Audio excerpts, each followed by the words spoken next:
అందులో గుండ్రవి ఎర్రటివి చక్కనివి ఏరుతాం. అన్నీ మంచివే.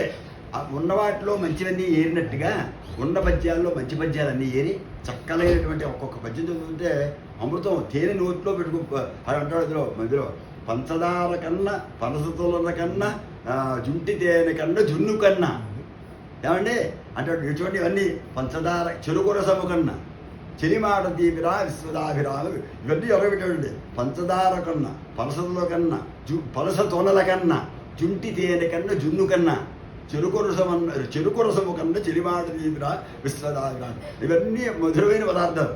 పనస్తోలు పంచదార తేనె చెరుకు రసం ఇవన్నీ మీరు చెప్పిన శ్లోకాల్లో కొన్ని మాకు ఇంకో విధంగా కూడా వచ్చినాయి. అంటే మీరు మామూలుగా ఇది చెప్పారు కదా, అక్షరం విప్రహస్తేన రాజహస్తేన కంకణం. ఎప్పుడైనా సరే అక్షరాభ్యాసం చేయాలంటే బ్రాహ్మణుడి చేతితోటే జరగాలి. అది అక్షరం విప్రహస్తేన రాజహస్తేన కంకణం. బహుమానం కనుక ఏదైనా ఇవ్వాలంటే రాజుగారు ఇస్తేనే దానికి గౌరవం, అంతేగాని ఎవడంటే వాడు ఇస్తే అది పెద్ద గౌరవం ఉండదు.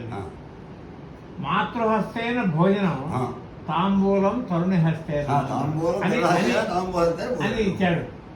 ఇది ఈ శ్లోకం నాకు వచ్చింది అనమాట.